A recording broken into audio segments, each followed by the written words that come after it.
Are we live? You are now. Okay. Good morning, everybody. We are on the voting session for Friday, February 26th. We're going to have two voting sessions, one for a half an hour and then one after that at 11. We got a rules committee in between there, so I'm going to start with 376, Senator Kagan's bill. Obviously, we had a lot of discussion about this last week. I'm really open to the committee's will on this. I'm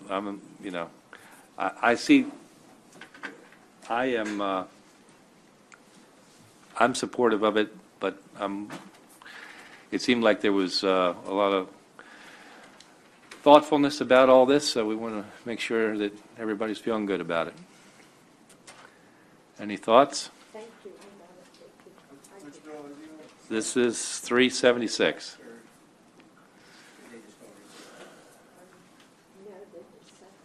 Senator Roosevelt? Oh, Senator McCray? Thank you, Mr. Chair. Unfortunately, I wasn't able to be here, but I did watch the voting session. And I heard some of the concerns from some of our colleagues, and I heard about the bill, read it extensively. I think that with that fund that we're talking about, I just wasn't sure why we didn't go about getting new money versus messing with the fund that was there that currently existed. It's not, right now, as I understand it, this program has access to up to $1 million within that fund. All this is saying is that a certain portion of that $1 million will actually be mandated, approximately $300,000. So it's not, to me, it's not a new money, old money question, because it's old money, but it's old money that is now specifically mandated. And I hear you very clear, Mr. Chair. I think that if I remember right, when I was watching it, I think that they said 180-something had been appropriated in the past. That's so correct. It would be some form of an uptick that's transferring from that respective fund, taken away from those 8 fund managers to be. Source of money is what? Where does the money come from into the fund? The VLT. The VLT. And how does the money get from the VLT to the fund managers? Is that mandated every year by a certain amount of money, or do they make proposals, or how does it even work? Yeah, they distribute it between the fund managers. There's a It's a formula? Yeah. There's a question. Okay. So the BLT lottery proceeds, a certain portion is directed to the small minority women-owned business account. That's in law.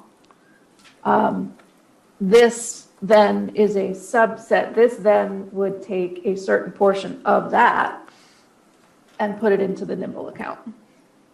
So it's like a 3-step process. Mr. Chairman? Yes. Erica, can you hear me? Yep. So money comes in from the VLT account into what? The small minority and women-owned business account. And that's automatic? And that's a fixed Yep. amount of money every year? Yep. And where does the rest of the VLT money go? Well, you got the Education Trust Fund as the primary Right. one, the local impact grants. That's what's coming to my head right now. Okay, but there's a list of them. I just want to conceptually, there's a list of them. And is that all driven by existing law? The money goes one place or the other Correct. automatically? Well, the reason I'm raising all this, it sort of goes back to Senator McCray's question about it wouldn't have to come out from this slice of the VLT pie. There are other slices of the VLT pie, and I'm not saying that wouldn't have its own issues. But on the other hand, I mean, I'm pretty sympathetic to this bill because it's a very small amount of money for very small nonprofits. And so wherever we take it from, it's going to be almost a rounding error on somebody else's money. So maybe one way to do it is think about taking it off the top and spreading it around with all the different places in the VLT money instead of taking out one slice of the VLT money. Just an idea. Okay. Senator Eckert. Thank you very much. So is this amount of funding going to go to non-profit, interest-free, small minority and women-owned businesses for these bridge loans? Or is this just making a further definition of not-profit, interest-free micro-bridge loans? I just didn't want it taken away from one and given to another. On one hand, if there isn't any additional, if all of the money in the fund is already committed to the others. Erica? I didn't really hear a question there. Yeah, I mean, it does take money, and it's established the nonprofit interest-free micro bridge loans, and under those programs, let me see here. Okay, so it is taking it away from the small minority and women-owned business. Yes, that's how the bill was structured in 2017. Okay, thank you. Senator Griffith? Thank you, Mr. Chairman, and I shared my comments last week, or the last time we had this conversation. Just want to restate, really tremendously supportive of nonprofits, do a lot of work with nonprofits, would love to see this type of program. But what troubles me about the bill in its posture and in even modifications that we've discussed is mandate, because in its current posture, the law leaves it up to the governor or, the agency to put funds in. And if I heard the conversation, the asks have not even gotten anywhere near the potential 5%. So I think that the concept of helping nonprofits is something that I'm hearing everyone is supportive of. The trouble is the source of the fund and mandating this amount come out of the fund. It's discomforting that it's optional, but to mandate it is something that I have the greatest heartburn about. Thank you, Mr. Chairman. Got it. Thank you. Senator King? Looking at me. I am. I guess I'm just trying to get clear in my mind who this takes money away from. Does it take money away from small business? The fund managers. The fund managers receive money from the small minority women-owned business. So then they do the managing in terms of which other companies they are choosing to invest in. So, I'm sorry, did you have something? I think I'm just agreeing with my great senator friend down the road from me here from Prince George's County. That's fine. That's fine. It's interesting to see us on the side of flexibility for the governor. But it's all good. Well, It's a different situation. I get it. the short term. Yeah. No, I get it. I get it. All right. I think given, Senator Peters. I can never see you, Senator. That's one big computer you got over there, Kim. It's a good hiding place. This fund was, I think it was swept a couple years ago, correct? Correct. It had built up a balance, and so in a BRFA, I think of 2017, some funds were swept. Okay. I'm against it. I just think that, if it's a good program, it needs another source, but I just think this fund has been so battered, and in this time when we're trying to get minority equity in the sports betting, I just don't think it's the right time, so I'm going to be opposed. What I'm hearing is that we'll just move on to the next bill.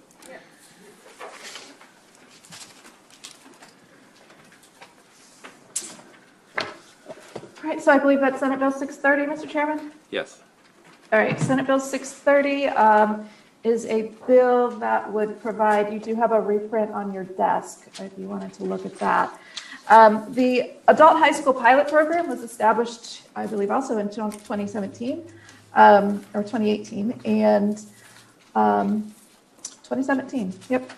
And what this bill would do is, as established, there was no funding associated with it from the state. The entities that would establish these schools would have to find external sources of funding for themselves. What this bill does would establish grants for the pilot programs Right now, 2 are in the pipeline, ready to open, but COVID got in the way, and I've read some of the information that philanthropic support has not come through, sometimes because of the lack of state support. So anyway, what the bill does is for fiscal 22, it requires the governor to include either federal funds or general funds, an appropriation of $250. And then in 23 and each year after, this $250 for each pilot that's approved and operating. So right now that could be 2 pilots have been approved. And that is the bill. So these are the adult high schools. You may recall, we already passed a bill on this. I had a bill. One of those entities is Goodwill Industries, and we let them keep some money from their tax receipts in order to help fund that facility. The combination of the funds, there was $250 in that. The combination of the funds to me is still well within logical needs. I certainly support this. Senator King. Oh, no. Oh, yes. Oh, no. Senator Edwards. Thank you, Mr. Chairman. Just a technical question. Why do we have to say a federal fund or a general fund instead of saying a fund? Technically you don't, but it does certainly provide intent of the General Assembly that it doesn't have to be general funds. I mean, there may be we have a category of special funds too sometime in the budget. Just asking the question. Yeah, I Why think can't the we just federal say a fund is in light of, potential additional education relief coming. Special funds are generally, probably the reason why special funds isn't listed like federal and general are in here is because generally special funds are established with a specific purpose.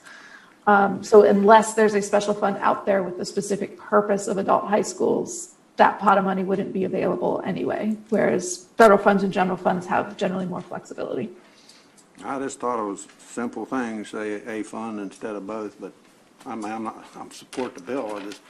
Just a technical question. Yeah. That's good. Senator Rosapep, and of course, remember, we got one more bill and 10 minutes to get through it. Thank you. Just a quick question about, you mentioned 2, and the Goodwill thing I know about. What is the other one? What's the other one that's got some level of approval? There is, Gosh. it's a school in Cherry Hill from the South Baltimore Adult High School. And that one would be operated, it's a consortium between BCCC, the Cherry Hill I see. Okay. Redevelopment I was just Corporation. curious. That's fine. I was just curious. Okay, thank you, Mr. Chairman. Senator Zucker? Move favorable on the bill? So is that amended? Yes. Okay, so as amended. All those in favor as amended? Hands up. Senator Eckert? Okay, unanimous? All right, on to the next one, 779. Alrighty, Senate Bill 779, and I do have Aaron Layton from the Maryland 529 plans on the Zoom as well, in case there are technical questions or any background information. As you guys heard in the hearing, this is the issue of the Maryland Match Program and trying to make some technical fixes. A work group met over the interim, and so what this bill does before you, and I do not have any amendments, so you can find the bill on your floor system.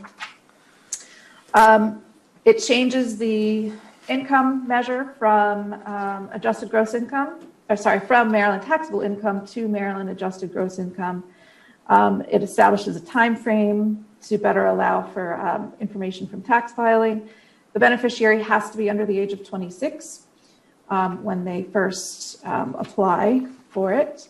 It caps the total lifetime amount of match to $9,000 per account holder. And I believe that's it. Yep. That's the bill, and as I said, I'm not aware of any amendments to be made. Also, sorry, the last change that it does is it requires both the beneficiary and the account holder to be Maryland residents. Okay. Questions? There. Second. All those in favor? Unanimous? Okay, Senator Ellsworth, you got it. All right, can we squeeze in that other one? 797? Yeah. I couldn't hear any of that if I needed to. What's that? I couldn't hear any of that if I needed to. Oh, we approved it unanimously. Thank you. Thank you for Okay. for being here. Yep.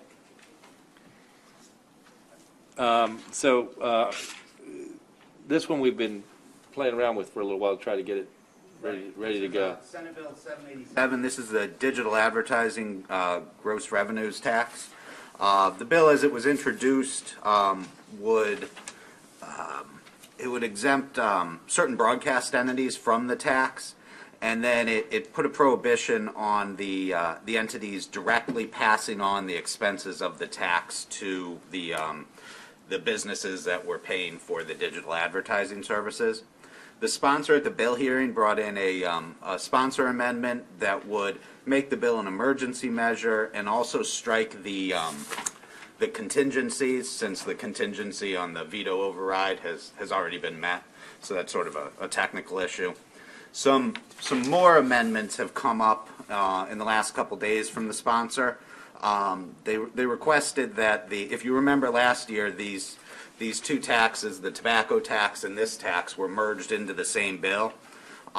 When the veto override happened with the tobacco tax and the digital advertising tax, there was something called a floor tax.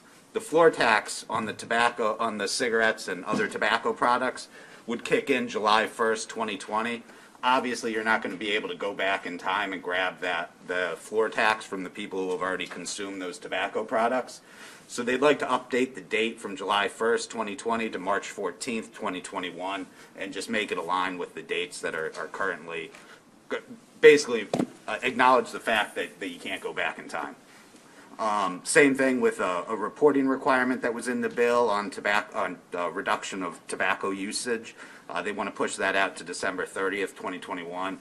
They want to repeal the statement of intent that was in the bill that would have allowed money from the tax to be used in fiscal 21 for COVID relief purposes, since fiscal 20, it's obviously not relevant anymore.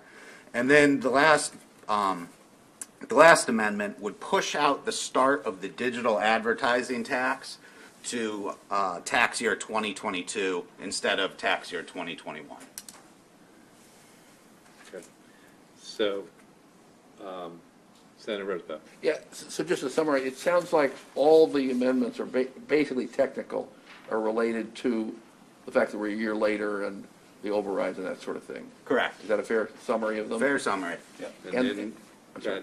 And the core of the bill, which is the no pass on and the exclude broadcast, is not changed. Correct. Thank you. That was it. And in no way in either of the two taxes involved here is there any kind of even hint of increase whatsoever. It has nothing to do with that at all. No. It's more of a Right. It's more of a decrease. More of a decrease and administration issues. Anybody have any questions? Senator Edwards. Thank you, Mr. Chairman. Kind of answered my question. If I understood it right, we're just changing dates on implementation of the tobacco tax, going down the road further to match up. But if I'm reading this right, based on what the Vice Chair said, and I tend to agree that there's a couple things that passed in the original bill that are not going to be taxed. Is newspaper advertising coming out of this? Yeah. So there's a couple of things that are not going to be taxed that were taxed under the original bill, so in essence, it's a decrease in taxes. Correct. And there's no increases anywhere at all in here in any tax. No increases. Thank you. Thank you. You got it. Any other questions? Second. All right. All those in favor? Unanimous. Okay, that was pretty darn efficient. Thank you all very much. Some of us have rules. We'll be back. How long do you think it'll go, Senator Zucker? I would say maybe 20, 25 minutes. We've got, looks like 20 bills or so that How are about late we all filed. try to get back here at 10 of? I'm just going to do my That's fine too. Whatever works. Yes, Senator? I was just gonna tell people, I just got a call from the test site, and they said the text system is down. Yes, it is. So do we know if we have? So I've got my email. let me give you, actually, I can give you a phone number to call. And if you wish, you can also reach out to Casey. Mr. Chairman? But the number to call is 443-842-2696. Okay, 443-842-2696. Okay, I just got the message that my results are ready, but when I set my birthday, I get nothing. I think that's what she's referring to. Yeah, it didn't work, it hasn't worked for any of us. Yep, you can use that number. If you're confused by anything at all, if there's any problem at all, call Casey. Mr. Senator Chairman? Zucker. So the other thing is, for the senators, if you're all making your own appointments online through that system, you can actually go, when you enter the portal, you'll see the COVID testing that you've already done. You'll see today's date. If you click on that, that'll give your test result, and you could print that out if you want, but your test results should be there already. Okay. Yeah, Senator Young. You heard my phone ring. Their messaging system is down, and they called me and told me I was negative, and they sent me a photograph of it. So you should be getting a call. Yep. Yep, I'm sure they're scrambling. But I had my test at 8 o'clock this morning, and it was quick to be a problem. I broke the machine. Yeah. My nose did it. All right. 20 minutes. Thank you.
And Kim, I think you'll have to mute the laptop as well.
We're all good. They just have to, I wonder if no, they just have to turn their cameras on, that's all. Okay.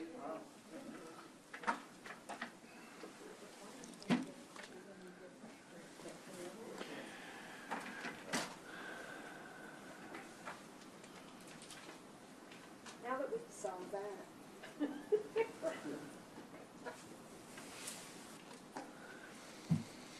Okay, resuming our work session.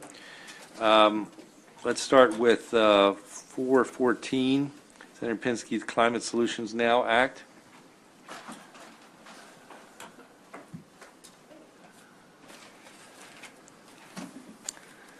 So good morning, everyone. My name is April Morton. I am counsel for the Education, Health, and Environmental Affairs Committee. I'm here today to present Senate Bill 414, the Climate Solutions Now Act of 2021, as amended by the Environment, Health, and Education Committee. This bill makes broad changes to the state's approach to reducing statewide greenhouse gas emissions and addressing climate change. Among other things, the bill increases the statewide greenhouse gas emissions reduction requirements. My name is April Morton. I am counsel for the Education, Health, and Environmental Affairs Committee. I'm here today to present Senate Bill 414, the Climate Solutions Now Act of 2021, as amended by the Environment. Somebody just needs to turn off the YouTube. This bill makes broad changes to the state's approach to reducing statewide greenhouse gas emissions and addressing climate change. Among other things, the bill increases the statewide greenhouse gas emissions reduction requirements. I am counsel for the education. All right. Who says you can't be in two places at once?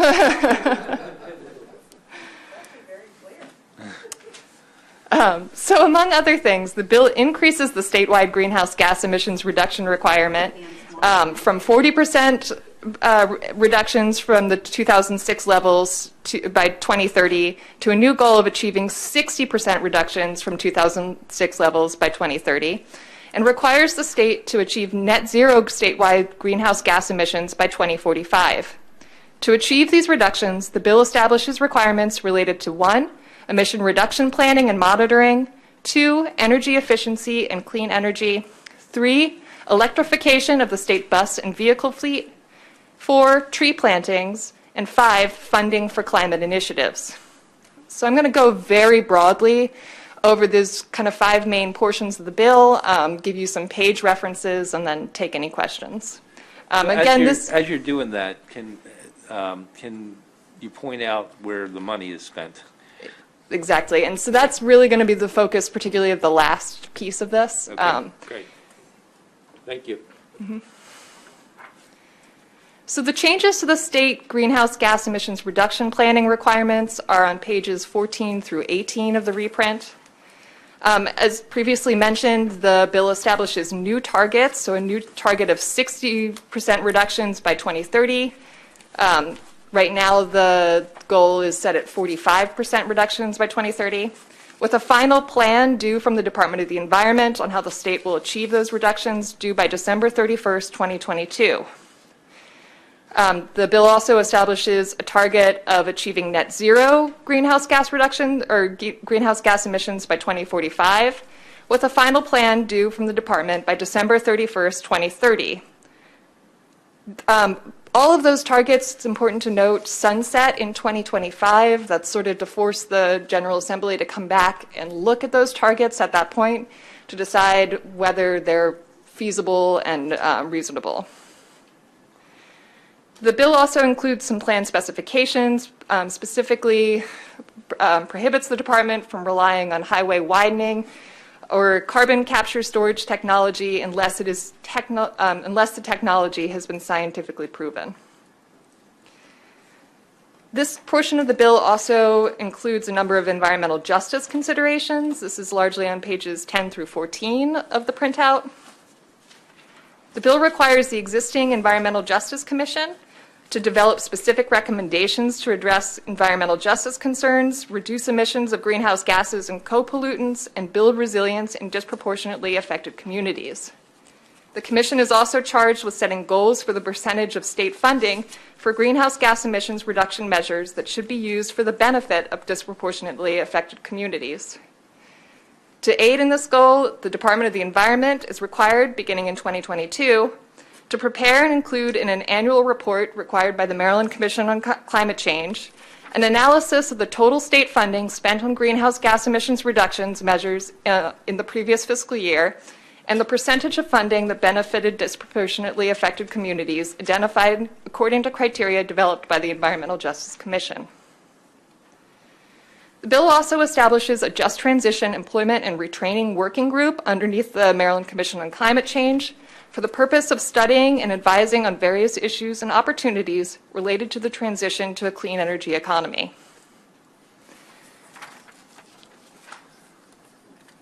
The next portions of the bill deal largely with energy efficiency and clean energy. On pages 23 through 25 of the reprint, there are energy conservation requirements for new buildings. These would essentially require the Department of Labor to set new energy standards for commercial and residential buildings with a gross floor area of 25,000 square feet or more, ratcheting up so that buildings achieve net zero energy balance by 2033.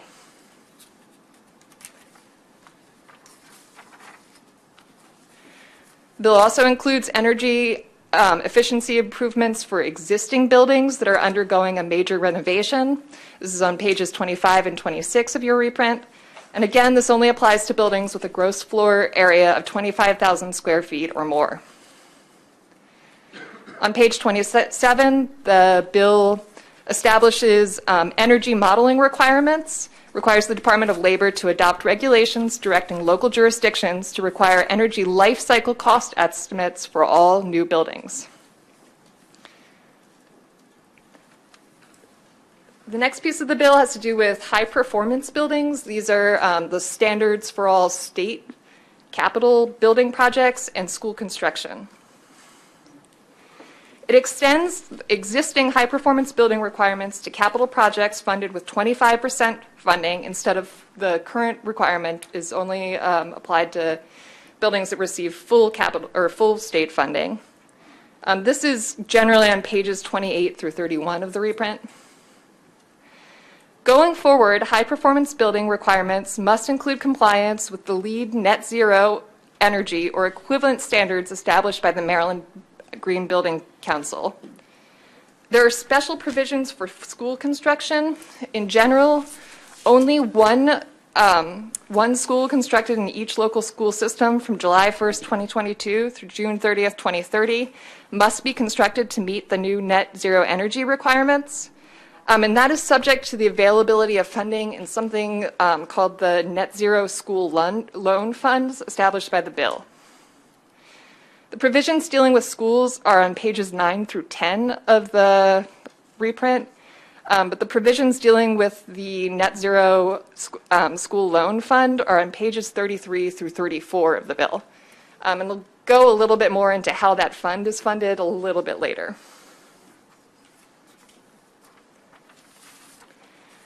On page 28 of the bill, there are new requirements under the existing Empower Maryland program for the energy savings required of utilities, electric utilities.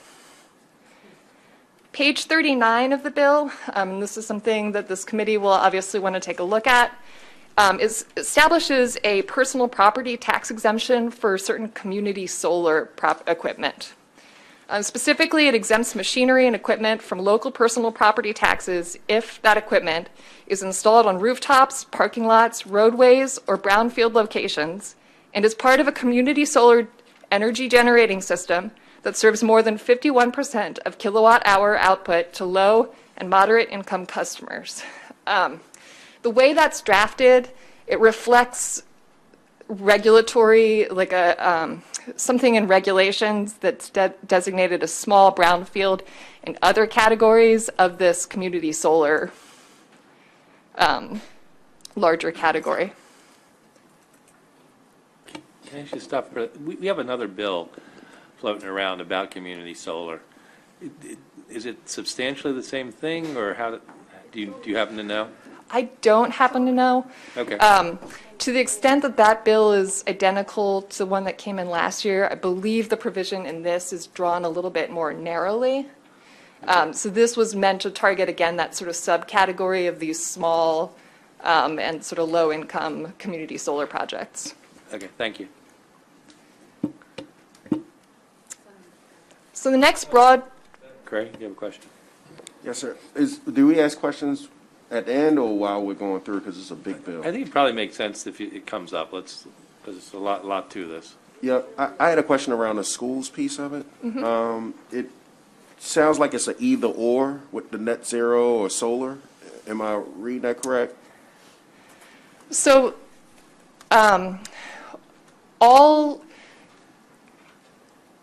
the way the bill is structured, only one school building would have to be meet the new net zero requirements. They could do that in a number of different ways. They could do it by installing solar panels, or they could do it by any other sort of design and construction that gets them there. Any school that is not constructed to be net zero, though, would have to be constructed to be solar ready. That term is defined, essentially, it has to do with how they're using their roof space. It means that they have to keep a substantial portion of the roof space clear so that at a future date, if they did want to go in and install solar panels, they could do it. Got it. Did Mako weigh in on this? And I just asked because our jurisdiction is doing with the new funding from the school construction. We're going to be doing a number of schools. I'm not sure if this is a big deal or if it's not. So Mako did weigh in on it. I believe their testimony should be in your electronic bill file. They did have concerns with cost of meeting the solar ready requirement. Got it. Thank you.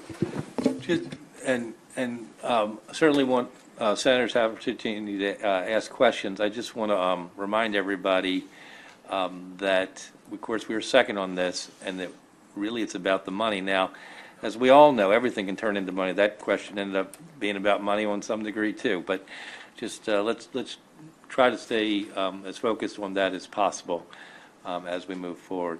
Senator Corderman. Yes, thank you. And along the lines with the, on the property tax issue you were talking about, if I'm reading this correctly, just to clarify, the counties and municipalities would have to provide that. It's not enabling. It doesn't allow them the option to do it, but we were saying they have to do it. That's correct. Okay. Senator Edwards. My question's similar. We're talking only a solar on the personal property, so then we're going to tell the locals, and this does deal with revenues, by the way, that they can't tax the solar panel equipment. Does that include the solar panels themselves? They can't tax it as personal property tax? Correct. If it is part of a community solar project, right now this is a pilot program that is run out of the Public Service Commission. So that it's a very small number of projects to begin with, and then I would add that the Public Service Commission caps the total number of projects that can be in this sort of subcategory of what we call small brownfield and other category at 30% of a utility's community solar portfolio. So again, the idea of this tax exemption is these are projects that are serving either they both have to be installed on rooftops, parking lots, roadways, or brownfield locations. So it can't be clearing land to install the solar panels. And they also have to be part of a system that serves 51% of kilowatt hours output to low and moderate income customers. So the idea here is to incentivize development in specific or particularly urban and developed areas. Okay. Okay. Senator. Yeah, if I may, I want to go to a 30,000-foot level for just a minute, relating money to policy. Is there goals for how much we want to reduce the carbon footprint by, I guess, 2030 and 2045, right? Correct. All these various tools and strategies which cost money, how are they related to the goals? I mean, is there a goal to get to X amount of solar and X amount of this and X amount of energy efficiency by these dates to meet those goals, and here's what it's going to cost? Or is any of that in the bill? So the bill establishes those broad goals, and then the specific pieces that are in the bill are meant to be measures that will help the state to get there. The bill does not attempt to estimate, the specific energy or greenhouse gas emissions reductions that will be linked specifically to these projects, and that's part of what the Maryland Department of the Environment does when it does its greenhouse gas emission reduction planning, is it puts together this big report that goes through measure by measure and says, this is how much we think how many larger reduction we will achieve from this particular measure. So, the things that are in this bill are not meant to be the only things that will get us to that point, but they are meant to sort of accelerate the state's steps towards meeting those goals. Well, that makes sense. I guess my question is, with all the work the commission has done over the years, are there any estimates, like if you plant this many trees, it gets you this, if you put this many solars on this many roofs, it gets you that, if you insulate this many buildings? I mean, are the financial issues in here driven in any way by analysis of the value of them to meeting the goals? I don't specifically know that. I think maybe some of the advocates on the bills would, and again, there's sort of a large pool of advocates that have kind of worked on different pieces of this bill. But for example, I think the Chesapeake Bay Foundation might have some estimates specific to like the tree piece of this bill, and the cost and But we don't have that. We don't benefits. have that in a fiscal note. We don't have that in any analysis that DLS has done. Some of it might be in some of the written testimony on the bill, but the fiscal note does not delve into that level of detail. Okay, last question on this point. So, assuming we pass this bill and we set these new targets, does it require a point at which the commission has to come up with those numbers? Here's what we're going to get out of trees, and here's what it costs, and here's the value of that, and are there deadlines for that? So the planning piece of this, the updated plan would be due December 31st, 2022. I'm trying to think. I don't know that their plan includes specific cost estimates for the pieces. I would have to take another look at whether the plan. Thank you. Mr. Chairman, I would just raise the issue that might be something we might want to address. Yeah, so as we all, well, those of us who are here, remember, this is substantially the same, I don't know, Right. From the bill that we passed out last year. Right. And we did have a number of conversations about some of those things, including the trees. And I'm a tree guy, I'm not against Yeah. No, for no other reason, and I do know, for instance, particularly as it relates to the trees, about the work that the foundation has done, and that they do have some estimates on all of that. So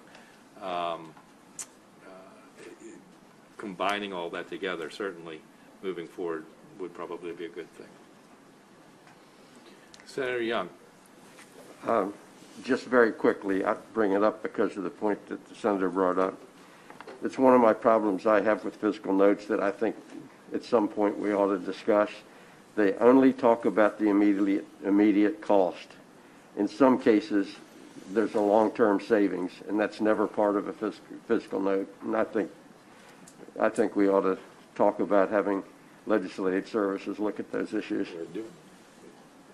I think that you raise a good point, Senator, and I think it's been raised before, and I think they actually have some sort of pilot going on right now, don't they? It's dynamic scoring. Dynamic scoring, yeah. It gets considered, it's just a resources issue. Yeah. The department, I know, wants to do that, and I know we want them to do that, and have requested. I think they are doing some sort of, at least on a certain level, yeah. That's the future, though. That's the future. So the next category of provisions in this bill has to do with zero-emission vehicles. First, the zero-emission passenger cars. This is on pages 31 through 33 of the bill.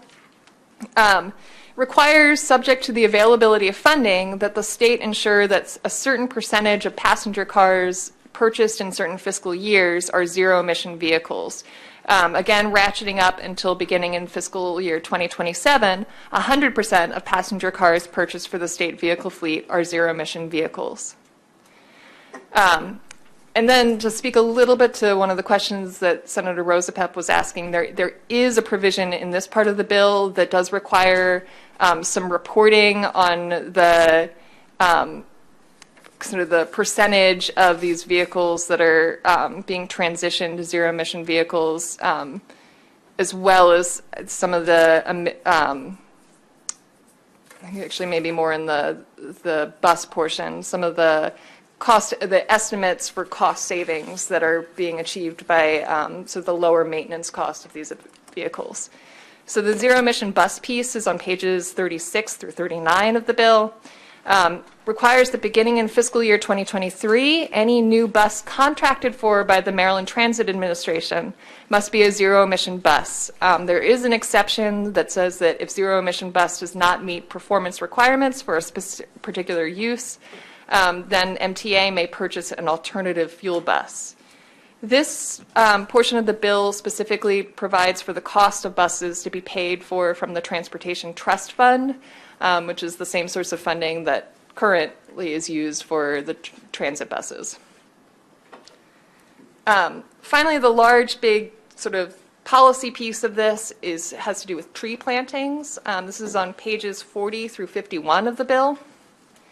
Establishes a policy or a goal of the state to support and encourage public and private tree plantings and reforestation efforts with a goal of planting 5 million trees in the state by the end of calendar year 2030. It also establishes that the intent that 500,000 of these 5 million trees should be planted in underserved areas, which is defined to mean certain urban areas of the state. To get to this goal, the bill establishes a couple of different programs and initiatives, or to clarify, it doesn't really establish much that's new, but it directs resources and funding to a number of existing programs to sort of amp up the planting work that they're already doing. So on page 40 of the bill, to maximize participation in the Conservation Reserve Enhancement Program, in fiscal years 2022 through 2030, inclusive, a landowner who enrolls land planted with forested streamside buffer must receive a one-time signing bonus of up to $1,000 per acre of land enrolled. On page 42, it increases funding for technical assistance contractors in the Department of Natural Resource Forest Service.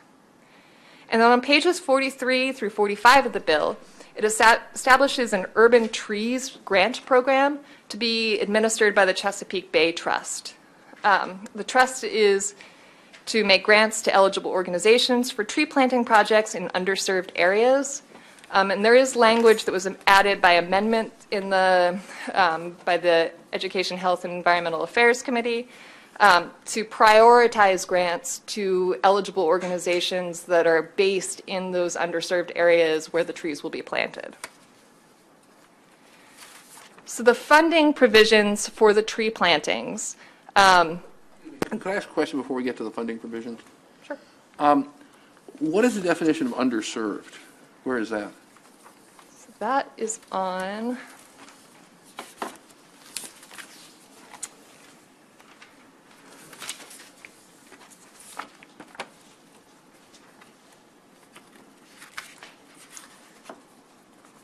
Oh, yeah, I'm sorry. Yeah.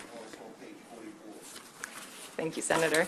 Page So page 44 of the bill. Yeah. An underserved area means an area of the state falling within the boundaries of an urban area as delineated by the U.S. Census Bureau and one of these four categories. So either a neighborhood that was at any point in time redlined or graded as hazardous by the Homeowners Loan Corporation, a census tract with an average rate of unemployment for the most recent 24-month period for which data are available that exceeds. I can see the language. Do you have a map that shows where they are? No, we did not. Okay, all right, thank you. Senator Eckert? Thank you very much. I was going to follow up on that question because I wanted to know if underserved meant undertreed. Right, no, I understand. And I would certainly like to see that because a lot of time what happens in our area, we may be underserved, but we have a lot of trees and people want to give us more trees and we don't have any lumber companies anymore, so we can't do good forestation kinds of conservation projects. So I'd love to see a map where the areas are. Thank you. Thank you. Yeah, Senator Edwards, another tree guy. Thank you, Mr. Chairman. Well, Garrett County's got enough trees for everybody in the state and the whole country. We'd like some of them in College Park, actually. A question in relation to trees. Let's say I own 50 acres. This deals with monetary part. If I own 50 acres and I come in and because of good forestation, I cut trees down. Naturally, they grow back. Is there anything in here that's going to say if you do that, you can't come in and get $1,000 per acre or whatever it is to plant other trees in there when they're going to grow back naturally? In other words, is there a catch-all in here that someone's not going to rip the state off? So there is a provision, so that's an existing, the CREP program is an existing program, so there are already guidelines for how long land has to stay sort of planted or in that program for you to get that money. Now, I'm talking about natural forests where there are now. You come to Garrett County, for example, and buy 50 acres, and then you want to forest it, log it.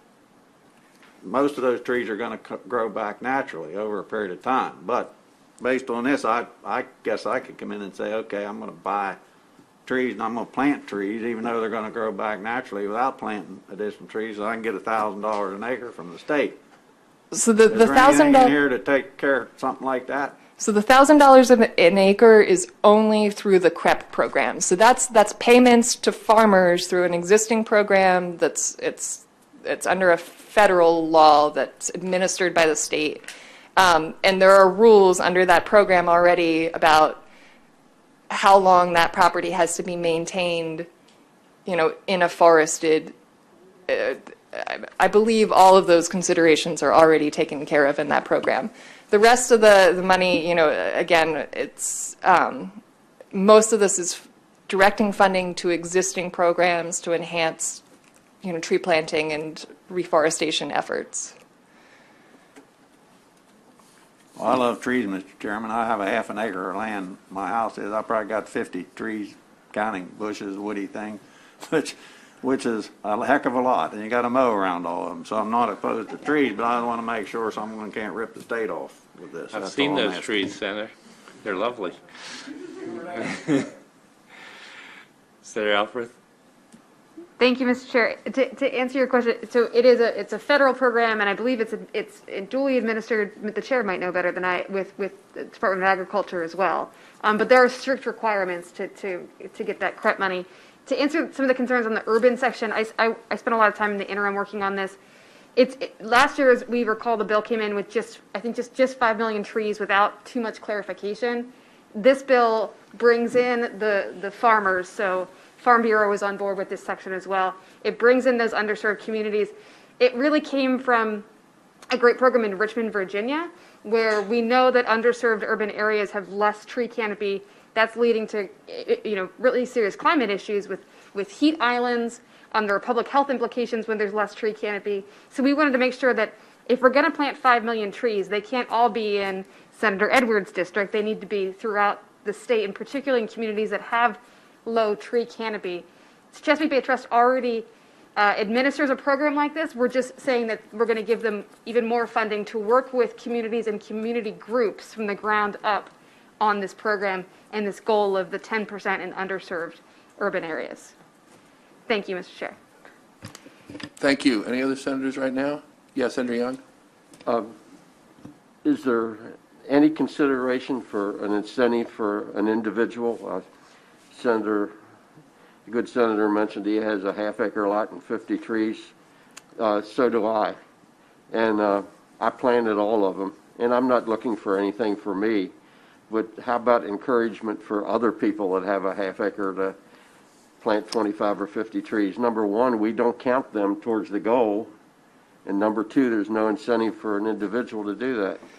And so that's part of, I think, what this section is trying to get at. So another thing this section does is it establishes a tree, 5 million tree coordinator position in the Department of the Environment, and part of their role is to get a better handle on the amounts of trees that are sort of being planted outside of sort of the existing state programs that we know about. Yeah.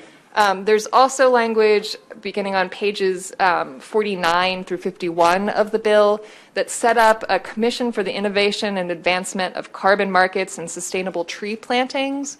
And part of what they're tasked with doing is, again, looking at things like that. How do you incentivize private landowners?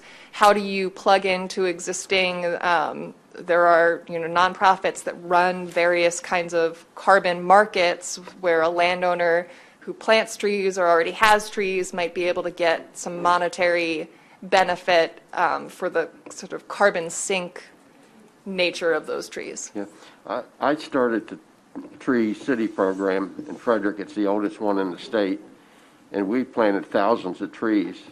But I don't think any of them get counted in the program. Because they aren't creating a forest, but there's still trees that are, sucking carbon dioxide out of the air and whatever. And I just think somehow we should be counting all those trees.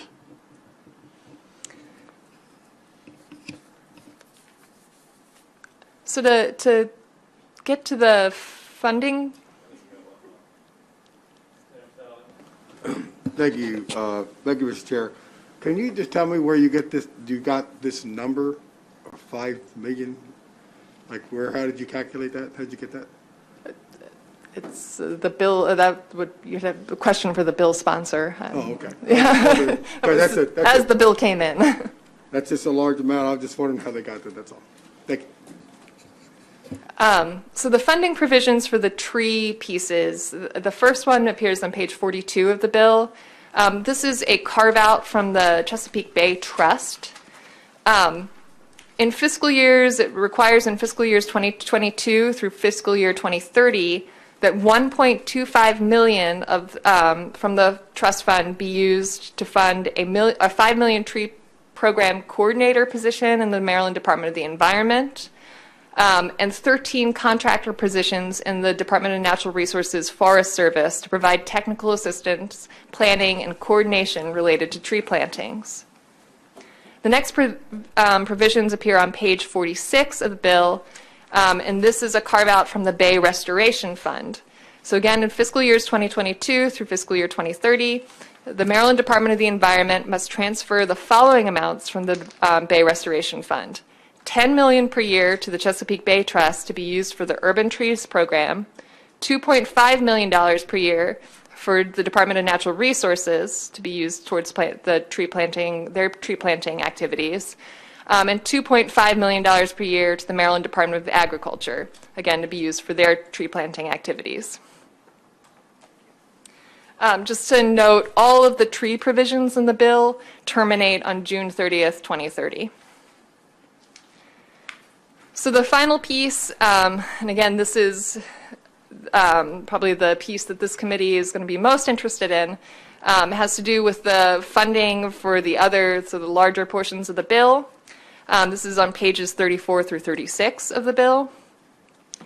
The funding for this bill, as proposed, comes largely from the Strategic Energy Investment Fund.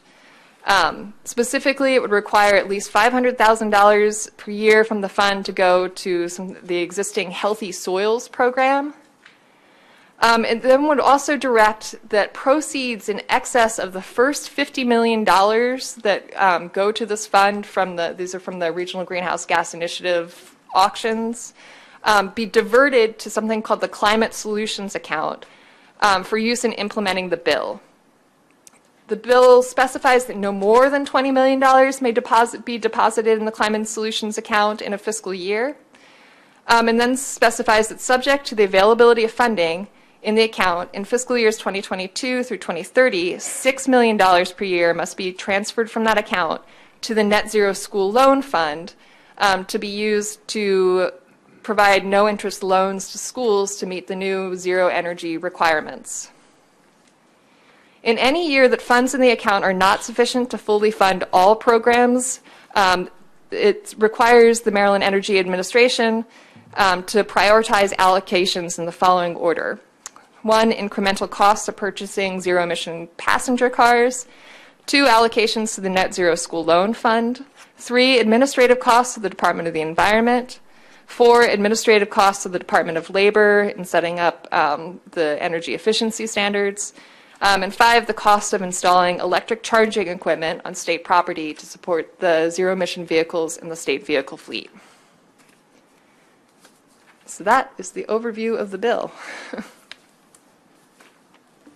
Further questions? Senator Roosevelt. Yeah, can you just summarize both in terms of policy and in terms of money, the energy efficiency provisions? I sort of got lost along the way. So the energy efficiency buildings, there's the Empower section that has to do with the energy efficiency provisions that, or energy efficiency that electric utilities have to achieve. And so that's a current requirement, but this ratchets up that requirement. That's not funded, so that's essentially kind of done by the utilities That's themselves. self-funded. Yeah, no, Yes. I know what you're talking about. So that's one provision, right? Right. So the other major building provision, there's the Department of Labor is essentially required for large buildings over 25,000 square feet to create sort of new, they're already responsible for doing the energy efficiency codes or energy codes for buildings. This would require them to sort of ratchet up those energy codes for those covered buildings to require them to achieve higher levels of efficiency going forward. There's the only money that's associated with that, because those are private buildings, the only money associated with that in the bill is the money that would go to the Department of Labor for their kind of administrative cost in doing that. And that's for existing buildings or for new buildings or both?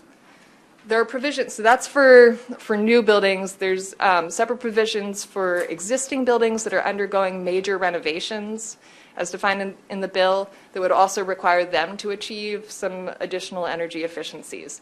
Now, there's something called CPACE. I'm not going to remember what that stands for exactly, but it's essentially, there are existing sort of financing options for kind of purchasing, doing building renovations that are going to achieve energy efficiencies, where you can essentially, get a loan and then pay it back through your property tax. The idea is using the money that you're But that's just saving. existing law. That's not changed by this. Correct, yeah.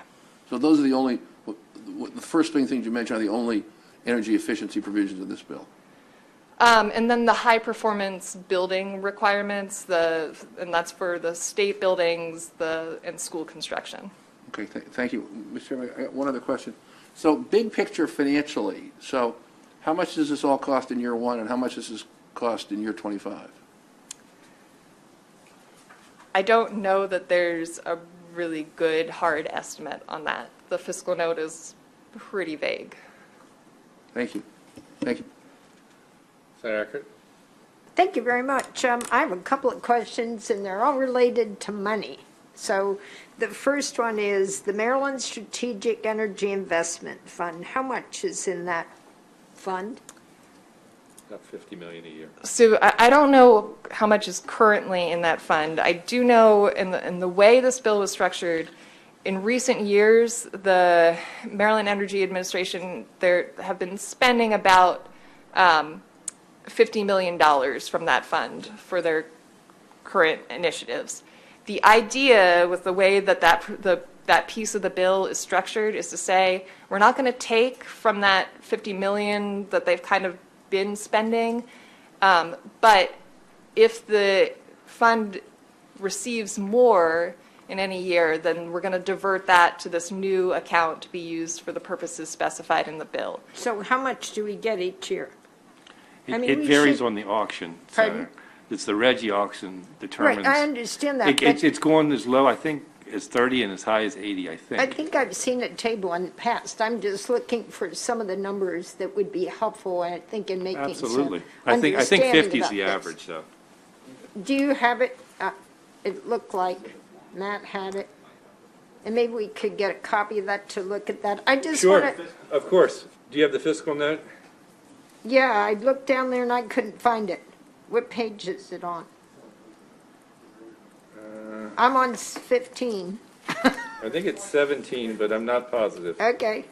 Okay, oh, there it is. All right, okay. That's helpful. Yeah, but it splits it apart on here. Okay. So it doesn't give a total at the bottom, though. Okay, that's better. Yep, Yeah. sure. So I'm just trying to see what the revenue coming in will be and what the projected costs are going to be to kind of get a better, and I need to put it in a Absolutely. picture. Right questions. So that's one question. The next question, I think, has to do with the other piece of funding is we're going to take from the slush fund, right? Chesapeake Bay Trust Fund. And we're going to take 15 million from them, is that correct? And is there on the fiscal note an idea of how much is in there and what the current activity is? So that's down on Exhibit 2, Matt.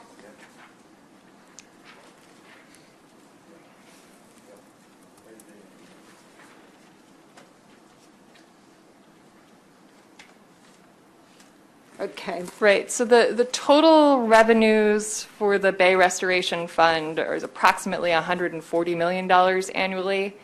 And of that, it's approximately $115 million goes into the wastewater account. The bill maintains the current priorities in the Bay Restoration Fund that says none of this money can go to these new purposes until all of the wastewater treatment plants have been upgraded, both the majors and the minors. Basically, and I'm sure you all are seeing, we've been seeing a lot down in EHE, and I'm sure you're seeing them too. A lot of people are looking towards this fund because most of the wastewater treatment plant upgrades have been completed. So that was the biggest use of this fund, and the completion of those projects is freeing up a fair amount of money, and that's, again, it's about 115 million in this coming in each year for the wastewater account. Except in my neck of the woods.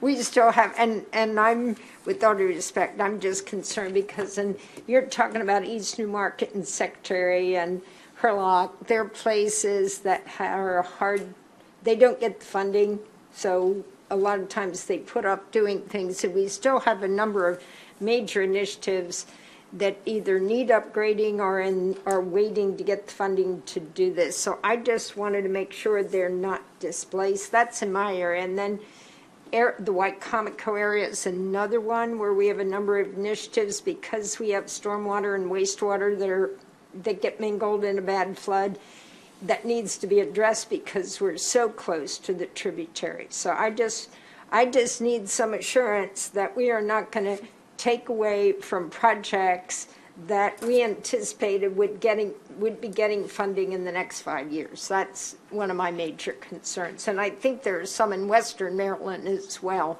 So I mean, I'm trying to figure out in my mind financially how this works out. So I don't get to a place where towns have been working toward a goal and then all of a sudden there's no funding.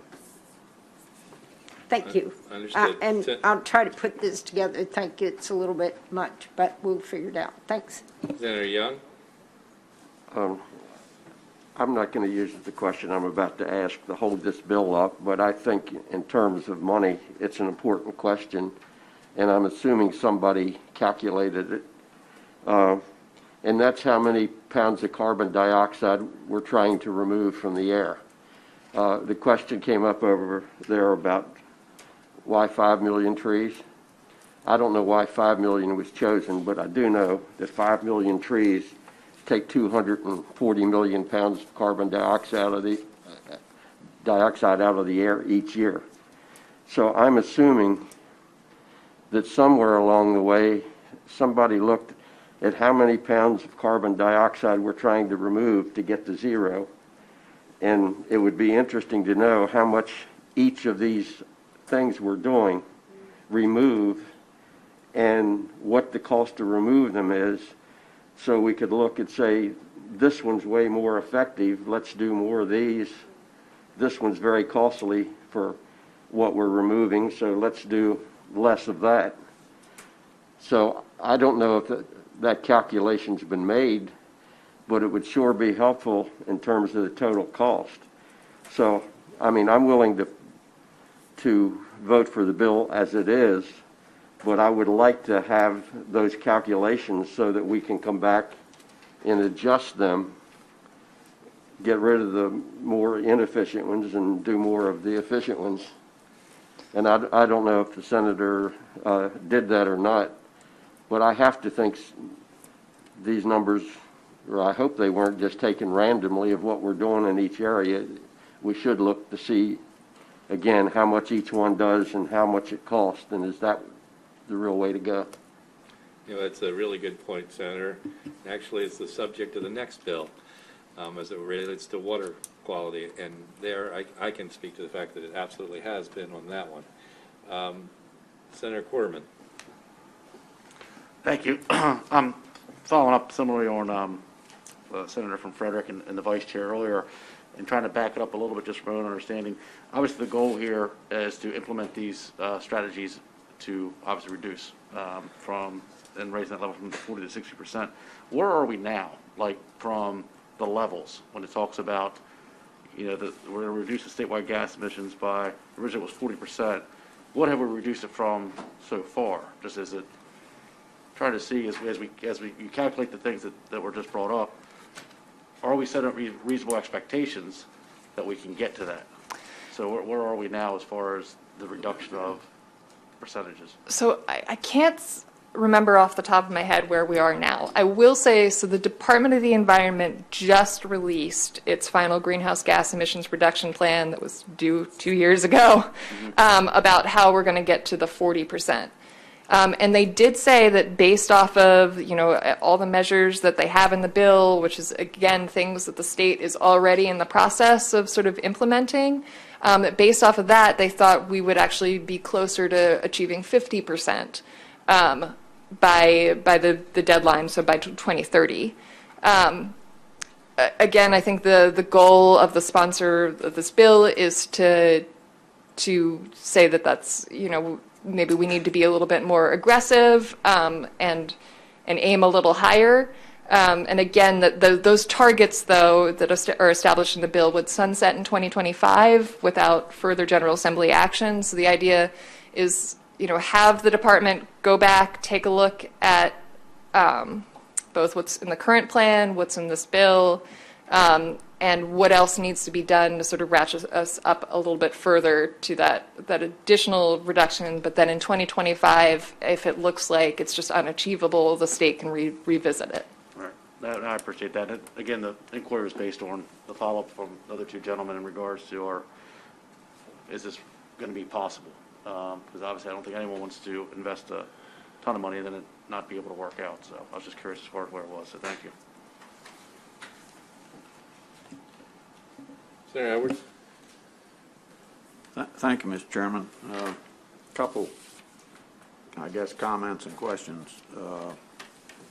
Follow up to some of my colleagues who said, you know, we pass these kind of bills, we set goals, and then we get 2 or 3 years into it, and someone all of a sudden says we may not reach that goal, so we need to change the goal, make it further up the road, which is kind of what we're doing here. We haven't even got close to the initial bill as far as goals, what we passed a couple of years ago. But, you know, the comment was made now that the 66, 67 sewage plants have been taken care of. That's correct, and this money can be used for other things like planting in the winter, cover crop, and all that kind of thing. But I'm going to come at this from another direction. We want to take $15 million out of this Bay Restoration Fund, which is mainly put in place to clean up water. This bill is directed more to air. Now, you can argue, well, if you plant trees, it does keep stuff from going in the water, but the main thrust of it is to clean up the air. at least as I understand it. You can definitely correct me if I'm wrong.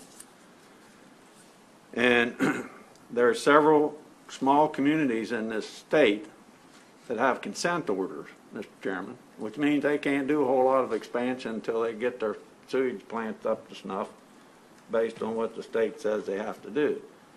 And that's what this fund's doing. And if we take money out of this fund, or at least, and I heard you saying it's not supposed to affect them, but I'm going to sit here and tell you it probably will, that these small communities that can't afford to do that, who really need this money to improve or upgrade their sewage treatment plants so they can expand the community, are going to be set back, as I view it. Now, as my colleague from Eastern Shore said, we also have back years and years and years ago when they first set up, what's the best way to treat sewage? Well, it's a combined sewer, stormwater sewer. You put it all in the same pipe. That cleans it up. And then they come back several years ago and said, no, that's not good enough. Now we got to separate them. So there's 3 communities in Allegheny County: Western Port, Frostburg, Cumberland, Salisbury, and I think Cambridge. I'm not sure, and I'm not sure about Baltimore City. That has a lot of this combined. So we're in the 10th, going into the 11th year, I think, of funding these projects to separate these pipes, which can be done under this program, the Bay Restoration Fund. So I really have a concern about taking that much money out of the pot, Mr. Chairman, and then I'm looking at your bill, which you're going to explain, and that talks about taking money out of the Bay Restoration Fund, which makes a total, if my math's right, somewhere around $25 million, which bothers me a little more because that then takes more away from the fund of what it originally was for, although if I understand, no, we're not on it now, but your bill deals more with water. I think we need to take those things in consideration here, and I have another thought process, but I'll talk to you later about that off record, Mr. Chairman. But it does concern me that now we're going to do this, take all this money out of there, and the rural areas are the ones now that need the help, and I see this as a setback to them, taking all this money out that they're not going to be able to get on a timely basis to upgrade their treatment plants that are already under a consent order by the state of Maryland. Thank you, Mr. Chairman. Senator Roosevelt, you can have the last word, and then we're going to have to go to the floor. Okay, thank you, Mr. Chairman. 2 things. One, did the committee, or does the bill in any way address the potential for federal money? Because the big picture is there is going to be a big federal infrastructure package that's going to be very focused on climate change mitigation this year. How would this integrate with whatever the federal government does? Or is that looked at all? I wouldn't say it was specifically looked at. I would say that there's nothing in this bill that would, prohibit other sources of funding from being used for any of these programs. But there's no direction for the state to take initiative in terms of trying to maximize the federal money. So I think that's an issue we might want to look at. Okay. No. Second question, back to my old friend, the trees.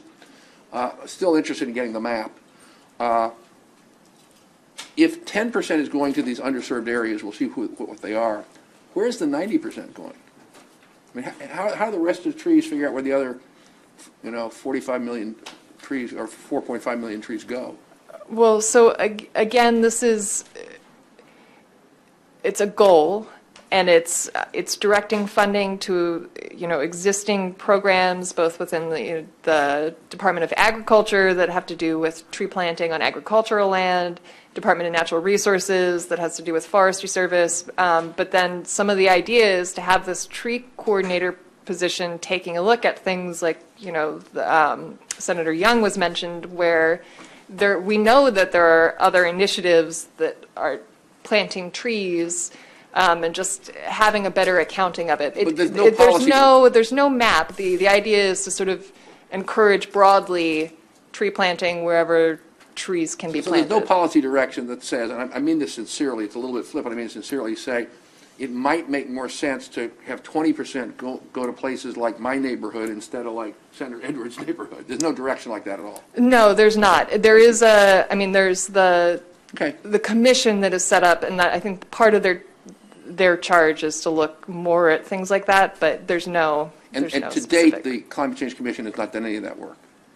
To do what? To date, the Climate Change Commission has not done any of that analysis, to my Not knowledge. to my Okay, knowledge. thank you, Mr. Chairman. So just a quick point to Senator Edwards' point a minute ago, just for what it's worth.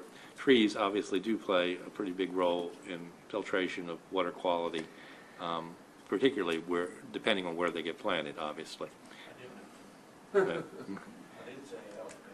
Oh, I didn't hear that. I'm sorry. I apologize. I didn't hear that. I'm sorry. Yep. So regardless, we got to go to the floor. Obviously, a good discussion, and we're going to have to spend some more time doing that. So we're going to have to schedule this for our next voting session. Okay? Thank you all very much.